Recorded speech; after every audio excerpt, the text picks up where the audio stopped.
Dieu agit toujours et que ces 3 jours de jeûne sont tellement nécessaires pour notre vie et notre marche chrétienne avec le Seigneur. Que Dieu te donne la force de jeûner et qu'il te permet de tenir dans le jeûne, dans ces 3 jours de jeûne. Et que toute tentation dans cette période-là soit vaincue au nom de Jésus et que tu puisses tenir ces 3 jours, puisses jeûner sincèrement au nom de Jésus. 9 hérésies bien ancrées dans nos églises. C'est ce que nous allons voir aujourd'hui. Le verset de base que nous allons lire, c'est Hébreux 13, 9. Il ne fait pas partie des versets que j'ai donnés pour la méditation.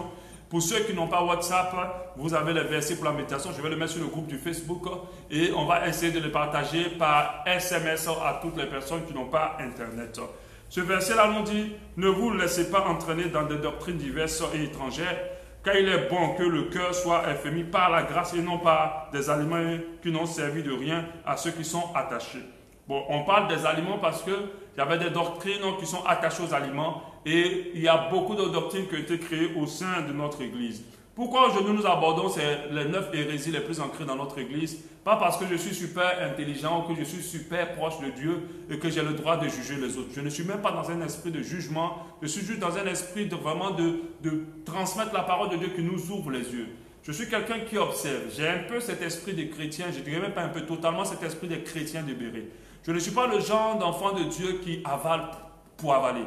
Quand j'écoute, ce n'est pas par orgueil, mais je vérifie toujours la parole de Dieu. Alléluia. Parce que l'égarement est très subtil. Et si nous ne nous fions pas constamment à la parole de Dieu, si nous ne vérifions pas la parole de Dieu, nous pouvons très vite nous égarer. Et je me suis rendu compte que quand on te base sur l'église primitive, il y a vraiment beaucoup, je dirais, beaucoup de déviance, beaucoup d'infiltration de d'autres doctrines, beaucoup de pratiques qui n'ont rien à voir, non seulement avec la parole de Dieu, et en plus de ça, rien à voir avec l'église primitive. D'autres se disent que lorsque la Bible prouve quelque chose, alors elle est biblique. Ah non, faites très attention. Ce qui est dans la Bible n'est pas tout ce qui est dans la Bible, tout ce qui est démontré plutôt par la Bible n'est pas forcément biblique. Alléluia. Je préfère dire cela. Tout ce qui est démontré par la Bible n'est pas forcément biblique. Alléluia. Donc faisons très attention. Vous allez voir qu'on va aborder ces 9 hérésies. Vous allez vous rendre compte que certaines de ces hérésies ont des fondements ou ont des bases bibliques, mais elles ne sont pas bibliques. C'est-à-dire on peut tordre la parole de Dieu on peut tourner la parole de Dieu pour les justifier, mais elles ne sont pas bibliques. Parce que ce qui fait de la vérité une vérité biblique, c'est lorsqu'elle est attestée par l'Esprit. Alléluia. Lorsqu'elle est attestée par le Saint-Esprit. Lorsqu'une parole ou une pratique ou une chose n'est pas attestée par l'Esprit de Dieu, ou ne sont pas de la doctrine de Christ, alors cette pratique-là n'est pas biblique. Alléluia. Amen. Donc nous voyons déjà une infiltration de plusieurs doctrines dans les églises. Et même dans les églises sincères, même les églises véritables, pratiquent ces doctrines-là sans s'en rendre compte qu'elles n'ont rien à voir avec la parole de Dieu, elles ne sont pas bibliques. Et un grand nombre des églises sont touchées par ces mauvaises doctrines. Et ces doctrines-là touchent les petites, les grandes églises, les plus connues ou les moins connues. Alléluia. Au point que la parole de Dieu est diluée.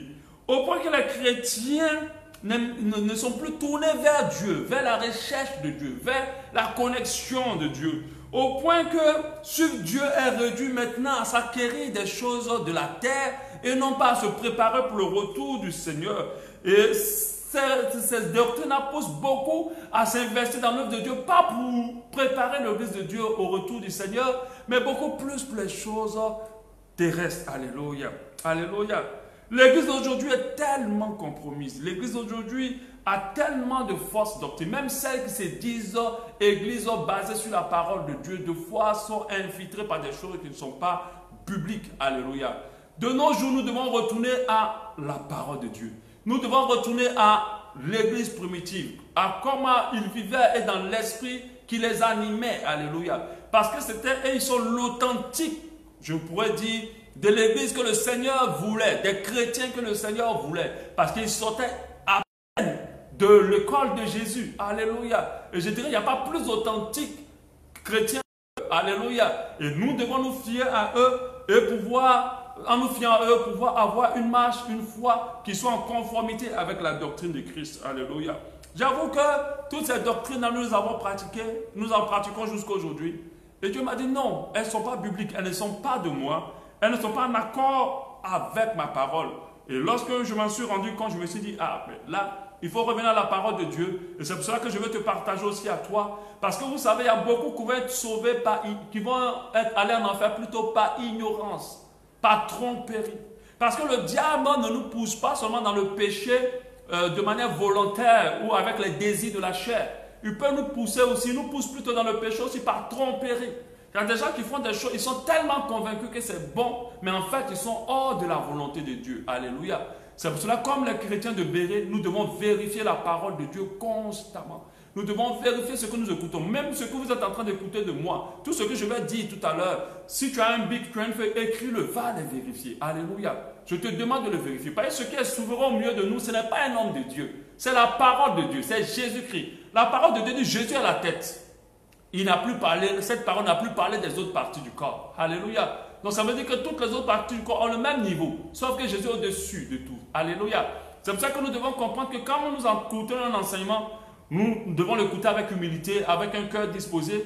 Oui, amen. Mais si nous avons un petit doute, il faut vérifier. Alléluia. Pas pour contredire l'homme de Dieu, pas pour être orgueilleux, pas pour être déloyal ou déloyaux, mais il faut le vérifier. Parce que ton salut, ton âme est plus important que l'honneur que tu dois donner à un homme de Dieu. Alléluia.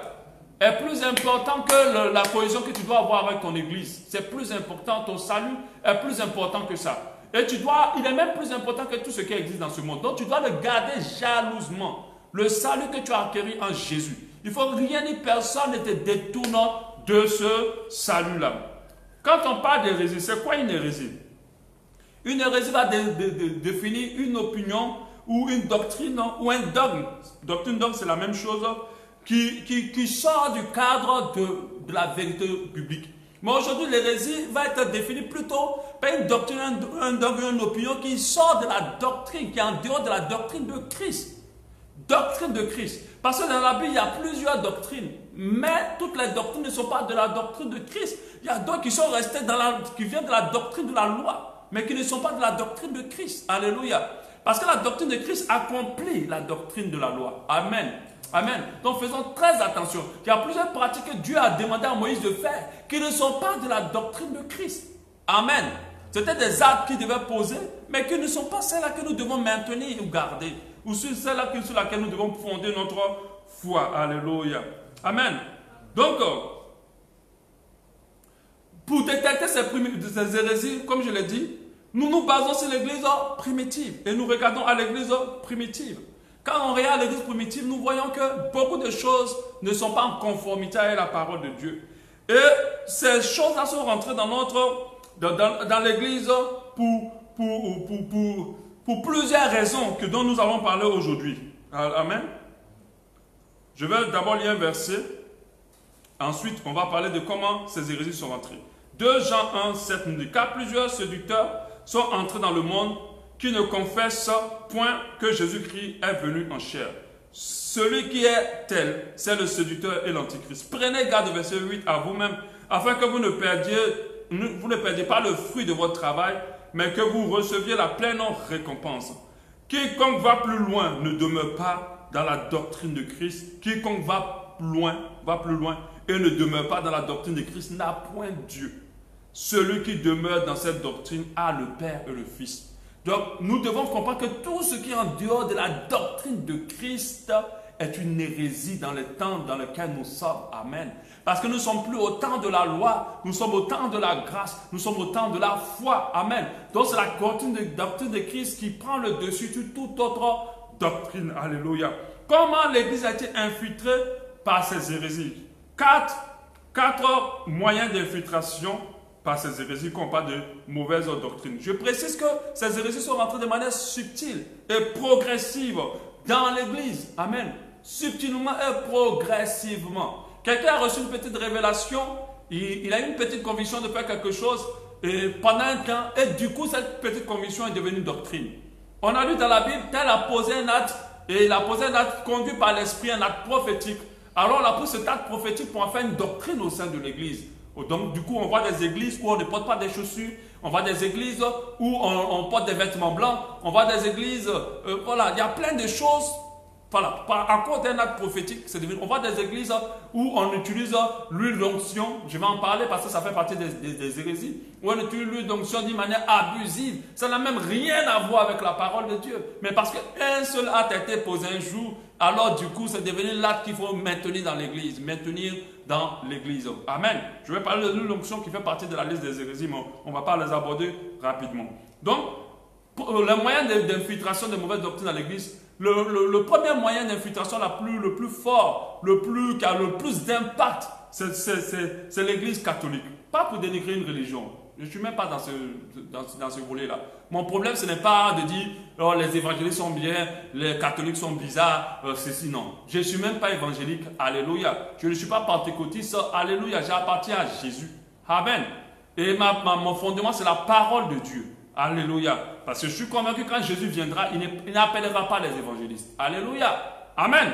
Il va appeler tous ceux qui ont accepté Christ et qui ont pratiqué la parole de Dieu. Alléluia. C'est pour ça qu'Abba Shalom, notre assemblée est fondée sur la parole de Dieu. Nous ne sommes d'aucun mouvement terrestre, ni d'aucune religion de cette terre. Alléluia. Nous appartenons à la doctrine de Christ. Alléluia. Un point, un trait. Pas de polémique là-dessus. Un des grands moyens d'infiltration, c'est au travers de l'église catholique. Quand l'église catholique a vu l'impact de l'évangile et le pouvoir des chrétiens sauvés, malgré qu'ils ont persécuté l'église, ils n'abandonnaient pas Christ. Ils ont décidé au travers de leur roi Constantin d'infiltrer cette église, d'accepter la foi chrétienne. Mais qu'est-ce qu'ils ont fait par la suite? Ils ont simplement chrétianisé, si on peut le dire, tous les idoles païens qu'ils adoraient. Ils ont pris ces idoles, ils ont donné des noms chrétiens et ils ont mis dans la religion chrétienne. Et c'est là qu'a été créée la religion catholique. Alléluia. À un moment donné, beaucoup de personnes comme Luther se sont rendues compte que non, tout ça, ce n'est pas biblique. Revenons à la Bible. Parce qu'on avait dans les pratiques d'idolâtrie beaucoup de cultes aux morts. Et jusqu'à aujourd'hui, l'église catholique est beaucoup orientée sur les cultes aux morts. Et cela est très, très présent. Ok? Donc, on avait ça. Donc, Luther faisait partie des personnes qui ont décidé de sortir de l'église catholique. Et il a créé une religion qu'on appelle aujourd'hui les luthériens. Après, on a eu les protestants aussi qui sont sortis, qui ont dit non, nous, on proteste contre tout ce que l'église catholique a fait. Nous, on revient à l'église, à la parole de Dieu. Le problème, c'est que lorsqu'ils sont sortis, ils ne sont pas sortis en laissant tout ce qu'ils pratiquaient dans l'église catholique. Ils sont sortis en prenant certaines pratiques. Et ces pratiques sont restées dans l'église et sont aujourd'hui des hérésies. Elles ne sont pas bibliques du tout. Alléluia. Elles ne sont pas bibliques, mais elles sont plus religieuses que bibliques. On a vu à Pergame quand le Seigneur leur a parlé par rapport aux œuvres des Nicolaïdes, aux œuvres de Balaam. Ce sont des œuvres d'idolâtrie en fait. Ce sont des œuvres d'idolâtrie au sein de l'église. Lorsqu'un chrétien parle à un mort, il est carrément dans l'idolâtrie. Lorsqu'un chrétien parle à une statue, il est carrément dans l'idolâtrie. Lorsqu'un chrétien voue des cultes à un mort, il est carrément dans l'idolâtrie. Et parle même à un mort, il est carrément dans l'idolâtrie. Et ça là. Donc, voilà une des voies. L'autre des voies, c'est l'amour pour les choses du monde. L'amour pour les choses du monde. La Bible dit en 2 Timothée 4:3, car il viendra un temps où les hommes ne supporteront plus la sainte doctrine, mais ayant la démangeaison d'entendre des choses agréables, ils se donneront une foule de docteurs, ainsi de suite, ainsi de suite. Les gens aiment les choses du monde. Vous savez, la doctrine de Christ prêchée dans l'église, enseignée dans l'église, ce n'est pas celle-là qui attire les foules. Ça ne peut pas grossir une église. Les gens n'ont pas envie d'entendre que Jésus revienne. Les gens n'ont pas envie d'entendre qu'ils doivent se préparer au retour du Seigneur. Les gens n'ont pas envie d'entendre que bientôt ils vont mourir. Les gens n'ont pas envie d'entendre que cette belle vie sur la terre va prendre fin. Les gens n'ont pas envie de rencontrer le Seigneur. Alléluia. Donc du coup, plusieurs faux docteurs, plusieurs hommes de Dieu, des fois des personnes sincères dans le Seigneur, ont commencé à prêcher des choses qui ne glorifient pas Dieu, qui ne sont pas de la doctrine de Christ, juste pour contenter les gens. Juste pour contenter les chrétiens, juste pour faire du bien aux gens. Parce que vous savez, quand vous êtes pasteur, il faut avoir du caractère, je vous le dis. Il faut avoir du caractère, du charisme aussi, dans ce que Dieu vous a donné comme vision. La majorité des hommes de Dieu commencent à une vision sincère. Bon, à l'évolution de leur ministère, ils sont compromis. Soit par leur épouse qui tout que ouais, mais toi aussi tu prêches trop ceci, tu prêches trop cela. Je ne sais pas que ma femme ne le fait pas, mais les épouses de certains pasteurs le font. Tu fais ça, tu fais ci, mais il faut prêcher les choses qui sont utiles où on va apprendre à ces. Voilà. Donc du coup, l'homme de Dieu va dire oui, tu as raison, et j'échange. Soit par les chrétiens eux-mêmes, pasteurs, voyez, vous parlez trop de ça, mais il faut varier un peu le message. Ouais, voilà. Et d'autres cèdent à ça parce que cette personne qui parle est un grand financier de l'église. Donc du coup, voilà. Les choses du monde. Donc, à cause de l'amour des choses du monde, On ne prêche plus les choses qui vont nous rapprocher de Dieu, mais on prêche plutôt les choses qui vont nous permettre d'avoir beaucoup plus de convoitise dans nos cœurs pour les choses de la terre. Alléluia. Amen. Le gros combat de Christ et le gros combat d'un chrétien, comme l'apôtre Paul dit, le bon combat. Le bon combat, c'est de pouvoir se détacher des choses du monde. De ne pas laisser le monde avoir une influence sur nous. Notre plus gros ennemi, c'est le monde. Amen. Et c'est le plus grand appât du diable pour nous éloigner de Dieu. Alléluia. Un autre moyen, c'est les faux prophètes. Le diable en a créé énormément et dans notre période, il y en a plusieurs. Il ne les appelle plus marabouts, il ne les appelle plus féticheurs, il ne les appelle plus sorciers, il ne les appelle plus gourous, il les appelle maintenant pasteurs, prophètes, révérends, bishops, ainsi de suite. Ces personnes-là, lorsqu'ils portent ce titre de révérend, de pasteur, de bishop, alors il y a toute une populace qui est prête à gober et à avaler tout ce qu'elles ont à dire sans vérifier. Alléluia. Et ces personnes ont été des grands canaux que le diable a utilisés pour infiltrer de mauvaises doctrines au sein de l'Église. Au sein de l'Église, la Bible dit, il y aura parmi vous, en 2 Pierre 2:1, il y aura parmi le peuple de faux prophètes, il y aura même parmi vous de faux docteurs qui introduiront des sectes pernicieuses et qui régnant le maître et qui les a rattachés, attireront sur eux une ruine soudaine. Et le dernier canal, c'est la course aux grandes églises, aux grands ministères, toujours au travers des hommes de Dieu. Beaucoup font le ministère pour être grand, pas pour que Dieu soit grand. Beaucoup font l'œuvre de Dieu pour être connu. Plusieurs, ou bien pour sortir de leurs difficultés. Plusieurs qui étaient super pauvres, avec beaucoup de problèmes, ont commencé à avoir les problèmes résolus lorsqu'ils ont commencé à faire l'œuvre de Dieu. Mais ce n'est pas suffisant. Remplis, avides d'argent ou de popularité, beaucoup d'entre eux ont commencé à prêcher ce qui permet aux gens de donner. Je vous assure, si tu prêches dans une église la sanctification, et si tu dis aux gens, si tu ne te repens pas, tu vas aller en enfer, je t'assure, tu n'auras pas d'offrande. On ne va pas te bénir. Amen. Mais si tu dis à quelqu'un, Dieu me dit à l'instant même que le problème que tu es en train de vivre sera arrêté. Dieu me dit que cette année sera glorieuse pour toi. Ainsi de suite, tu auras des offrandes. Tu seras béni davantage. On va te bénir davantage. Les âmes ne donnent jamais les offrandes quand la parole parle à leur âme, parle à leur état véritable de pécheur. Au contraire, dans l'offrande, lorsqu'ils sont caressés par des paroles séductrices. Alléluia. Donc du coup, à la recherche, à la course des grandes églises, des grands ministères, beaucoup d'hommes de Dieu ont laissé la doctrine de Christ et se sont attachés à d'autres types d'hérésie, d'autres types de doctrines. Et Philippiens 3 nous le dit, car il y en a plusieurs qui marchent en ennemis de la croix. Ces personnes n'ont pas servi Dieu, mais en fait ce sont des ennemis de la croix, les ennemis de Christ. Je vous ai souvent parlé, j'en parle maintenant encore en pleurant. Jésus pleure quand il parle de ces hommes de Dieu. Quand il parle de ceux-là qui se sont détournés de la doctrine de Christ, et leur fin sera la perdition, ils ont pour Dieu leur ventre. Tout ce qui les soucie, c'est leur état. Leur état. La preuve, quand vous les voyez dans les églises, quand vous les voyez avec des trônes et tout ça, vous comprenez que ces personnes-là ne sont pas intéressées par les âmes. Ils ne sont même pas là pour servir les âmes. Ils sont là pour être servis. Donc du coup, ils sont obligés de prêcher des choses qui vont permettre aux gens de davantage les servir et davantage les donner. Eux leur font la perdition, ils ont pour Dieu leur ventre, ils mettent leur gloire dans ce qui fait leur honte. Ils ne pensent qu'aux choses de la terre. La Bible dit, ils ne pensent qu'aux choses de la terre. Comment développer mon ministère, comment avoir beaucoup d'annexes partout, comment remplir le stade, comment remplir ceci, comment remplir... Mais ça, ce sont les hommes du monde qui pensent exactement comme cela. Et ces personnes-là ont été des canaux que le diable a utilisés pour mettre des fausses doctrines au milieu de l'église. Alléluia. Amen. Donc nous allons commencer immédiatement par les différentes hérésies. Je pense qu'on en a 9, donc il faut commencer à en avoir aujourd'hui. On va peut-être voir 2 aujourd'hui et on verra les autres par la suite. Alléluia. Je précise que quand tu vas les écouter, je t'en supplie, si tu n'es pas convaincu, vérifie. Et si tu as trouvé quelque chose de différent, envoie-moi cela par WhatsApp ou appelle-moi pour le dire. Parce que mon désir en tant qu'enfant de Dieu, c'est la vérité qui compte. Ce n'est pas que j'ai raison. Amen.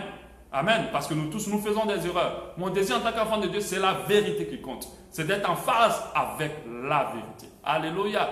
En phase avec ce qui est juste. Donc l'une des premières hérésies, c'est la doctrine. Elle concerne la doctrine du baptême. La doctrine du baptême. Alléluia. Il y a une mauvaise compréhension par rapport au baptême.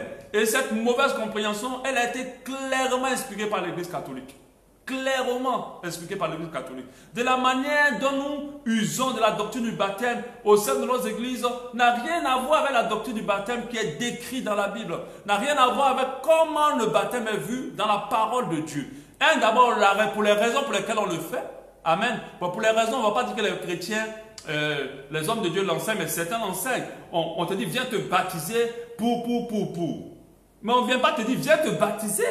Parce que c'est un engagement de bonne conscience envers Dieu. Un engagement de bonne conscience envers Dieu. C'est une forme de renonciation aux œuvres mortes. Mais on a fait comprendre aux chrétiens que le baptême leur donne accès à servir à l'église, accès à la Sainte Seine, accès à si tu es baptisé, tu es maintenant un vrai chrétien, tu fais partie de notre église maintenant, ainsi de suite. Ce n'est pas pour la raison pour laquelle les chrétiens se baptisaient.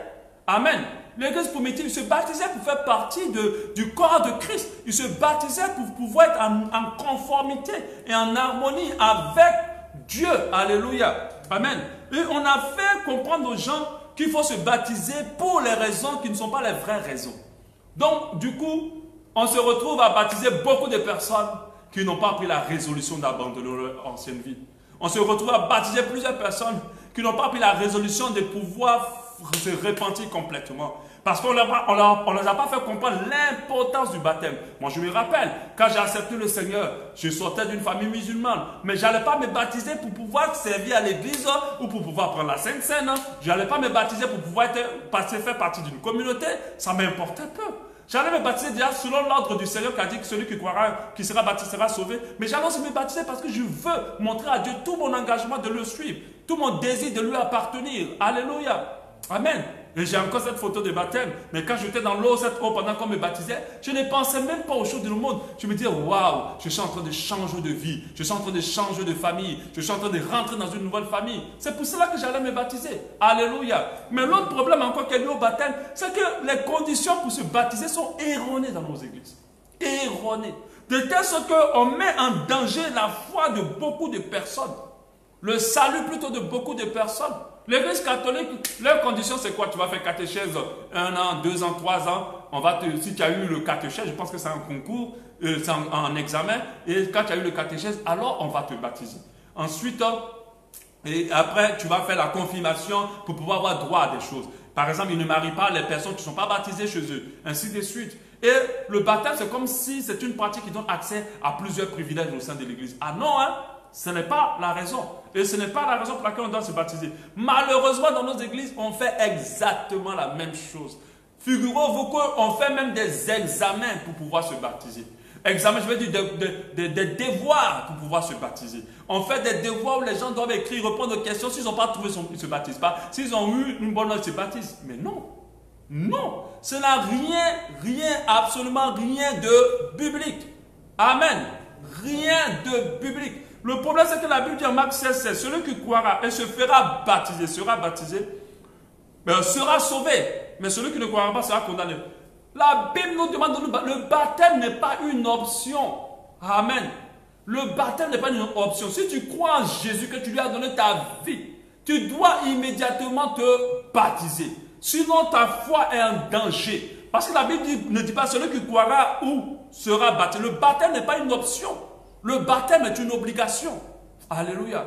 Donc dans nos églises, on va faire des cours de baptême, on va enseigner aux gens, et après on va faire des devoirs. S'ils ont eu une bonne note, ils ont eu la moyenne, alors ils seront baptisés. S'ils n'ont pas eu la moyenne, ils vont attendre la prochaine session, pendant que les gens ont accepté vraiment le Seigneur, et ils sont vraiment sincères dans leur relation avec Dieu. Et c'est une hérésie. C'est une hérésie. Alléluia. C'est une hérésie. À quelles conditions une personne mérite alors d'être baptisée? Les Anglais disent, this is, je ne sais pas si le beau ton, this is the question. Alléluia. C'est là la question. Amen. Quand nous lisons le livre des Actes des Apôtres, on a vu quelqu'un qui a été baptisé le même jour. Amen. Le même jour. Il a été évangélisé le même jour. Il a accepté le Seigneur le même jour. Et il a été baptisé exactement le même jour. Amen. Le même jour. On ne peut pas le mettre dans un autre cadre ou dans une autre condition. C'est ça vraiment l'esprit du baptême. C'est l'eunuque, et c'est avec Philippe qui s'est baptisé. On a vu que Philippe a rencontré l'eunuque en train de lire la Bible, mais il ne comprenait rien. Et Philippe lui a expliqué la Bible, il lui a annoncé l'évangile. Il lui a annoncé Jésus-Christ, Seigneur, Sauveur, le chemin, la vérité et la vie. Et l'eunuque a été touché. Il a reçu à l'instant Jésus-Christ. Amen. Amen. Pendant qu'ils étaient en train de parler, l'eunuque au verset 3 a dit, comme ils continuèrent leur marche, ils rencontraient de l'eau. Et l'eunuque a dit, voici de l'eau. Qu'est-ce qui empêche que je sois baptisé? L'eunuque a dit clairement à l'apôtre Philippe, si on peut le dire, qu'est-ce qui m'empêche que je sois baptisé? Philippe n'a pas dit non. Dit, attends d'abord, on va arriver à la synagogue. Il y a les cours de baptême, tu vas d'abord les suivre. Et puis ensuite, après, on va te baptiser. Il n'a pas dit ça. Il a seulement donné la condition. Philippe a dit, si tu crois de tout ton cœur, cela est possible. C'est tout. Amen. Et là, si tu crois de tout ton cœur, tu peux être baptisé là, maintenant. Normalement, on doit pouvoir baptiser les gens dès qu'ils croient. Peut-être le pasteur, la chose qu'il peut peut-être rajouter, c'est de prendre le temps de se rassurer de la sincérité, de la foi de la personne, c'est tout. Peut-être prendre le temps d'avoir un petit entretien, tu es convaincu, tu es sûr, et puis de lui expliquer ce qui engage de se faire baptiser. C'est l'engagement qu'on prend lorsqu'on se baptise. Et si la personne, malgré cet engagement, est d'accord, il est baptisé. Je me rappelle, mon dernier baptême, c'était des jeunes, les fils de Madame Vélé. Je crois un avait 12 ans, je ne maîtrise pas trop leur âge, mais ils sont un peu jeunes. Et j'étais là, j'étais un peu réticent, je dis, je ne veux pas baptiser des gens qui ne sont pas très conscients du baptême. On n'a pas fait de cours. Ils sont venus, je leur ai expliqué un peu c'est quoi le baptême, tout et tout. Ils ont compris, je leur ai posé des petites questions, ils ont répondu, j'ai dit, ok, ils comprennent. Après, je leur ai pris sincèrement, individuellement, j'ai demandé, est-ce que tu es sûr? Est-ce que tu es sûr? Si tu es baptisé, voilà les choses que tu ne dois plus faire, voilà les choses. Les enfants m'ont dit oui. J'ai dit, mais qu'est-ce qui m'empêche de les baptiser? Je vais encore les faire attendre des cours pour se baptiser? C'est une hérésie qui vient de l'Église catholique en général et qui a été renforcée dans nos assemblées. Et qui fait que beaucoup de personnes, lorsqu'ils se baptisent, ils prennent ça comme un mérite. Le baptême n'est pas un mérite. Le baptême est un devoir. On doit obligatoirement se baptiser. Alléluia. C'est un devoir de se baptiser. Amen. Et Philippe a dit à l'eunuque, si tu crois de tout ton cœur, cela est possible. Et l'eunuque lui a répondu, je crois que Jésus-Christ est le Fils de Dieu. Alléluia. Alors il fit arrêter le char. Philippe et l'eunuque descendirent tous deux de l'eau et Philippe baptisa l'eunuque. Un point, un trait. Il n'y a pas eu de coup de baptême, il n'y a rien eu. Alléluia. Et parlant tout du baptême, ce n'est pas seulement une personne, comment on appelle ça, un pasteur qui a le droit de baptiser. Amen. Mon frère, si Dieu t'amène en mission quelque part, et que Dieu t'amène quelque part, même tu pars au village, et que tu parles de l'évangile à quelqu'un, et qu'il accepte le Seigneur, et que tu sais que dans l'environnement il n'y a rien, et que la personne veut se baptiser, baptise-le. Alléluia. Baptise-le. Amen. Parce que normalement, celui qui doit te baptiser, c'est celui qui t'a annoncé l'évangile. Quand vous lisez la Bible, quand les apôtres finissaient d'annoncer l'évangile, il est baptisé. Amen. Tu peux baptiser. Amen. Et je ne vais pas venir sur le fait que ça doit être par immersion. Ça, beaucoup d'églises le savent déjà, le pratiquent directement. Le fait de tremper complètement la personne. Je ne vais pas préciser aussi que la personne soit consciente et non pas un bébé ni un enfant qui ne comprend rien au baptême. Ça, je ne veux pas parler de ça. Ça, ce n'est pas très répandu. Mais ce qui est vraiment répandu, c'est cette histoire de cours, de conditions, cette motivation de baptême que les gens n'enseignent pas véritablement au peuple de Dieu. Donc le peuple de Dieu se baptise pas pour les vraies raisons et prend le baptême comme un mérite, sont obligés de faire des cours difficiles. Il y a des personnes qui n'ont pas fait l'école. Amen. Il y a des personnes qui n'ont pas fait l'école.